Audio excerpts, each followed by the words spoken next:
अस्सलाम वालेकुम my YouTube family. तो कैसे हैं? मैं हूं साइमा, आप देख रहे हैं ज़ारा असद व्लॉग। तो आज असद और ज़ारा के स्कूल में है इंडिपेंडेंस डे का फंक्शन। तो ये लोग देखिए कैसे लग रहे हैं दोनों, मैं आपको दिखाती हूँ। ये देखिए, चलो आज हमारे स्कूल में फंक्शन है। चलिए, तो ये अभी जा रहे हैं, तो जब ये आते हैं तो फिर मैं आपसे मिलवाती हूँ, ठीक है? ओके, अल्लाह हाफिज़ जी। तो गाइज़ अब हो चुका है दोपहर का वक्त, बच्चे स्कूल से आ गए थे और बच्चों ने खाना खाकर इस वक्त बच्चे गए हैं नानी अम्मी के घर।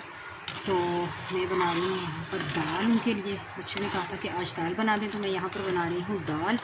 और क्या कहते हैं, मैंने कपड़े भी धोए हैं। आज देखिए, आज मेरे कपड़े धुल चुके हैं, कपड़े सूख रहे हैं, कपड़े धोए हैं और घर की सारी सफाई वगैरह मैंने कर ली है, देखें, और सारा काम कर लिया मैंने कहा चलें जल्दी जल्दी से दाल बना लेती हूँ। बच्चे गए हैं अपने पेपर की तैयारी करने, क्योंकि उनकी आज के ट्यूशन से हैं छुट्टियाँ, क्योंकि उनकी टीचर्स की मम्मा की डेथ हो गई है। तो वो लोग गए हैं अपना गाँव, तो इसलिए वहाँ से छुट्टी है। तो वो लोग गए हैं मेरी भतीजी के पास अपने पेपर की तैयारी करने के लिए। और इस वक्त टाइम हो चुका है 3 बज चुके हैं।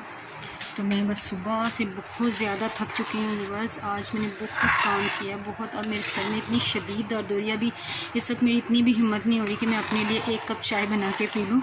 बस जल्दी से ये दाल फिर बनाती हूँ और बस फिर मैं थोड़ा सा रेस्ट करती हूँ, क्योंकि मैं बहुत ज़्यादा थक चुकी हूँ। ये था मेरा आज का व्लॉग, जो कि मैंने बस थोड़ा सा ही बनाया है। तो मैं मिलूँगी आपसे आइंदा नेक्स्ट व्लॉग में। और क्या कहती हैं, आज तो गाइस कुछ समझ नहीं आ रहा, सब कुछ बस गलत ही हो रहा है, कुछ भी समझ नहीं आ रहा। प्लीज़ इग्नोर कीजिएगा। और वीडियो अगर आज की पसंद आई तो उसे लाइक शेयर ज़रूर कर दीजिए। मेरे चैनल को सब्सक्राइब करना ना भूलिएगा, इस मुझे आपकी हेल्प की बहुत ज़रूरत है, तो काइंडली मेरा साथ दीजिए और अपना रखिएगा ढेर सारा ख्याल, और मुझे भी अपनी दुआ में रखिएगा याद। मैं मिलूँगी आपसे नेक्स्ट वीडियो में, तब तक के लिए अल्लाह हाफिज़।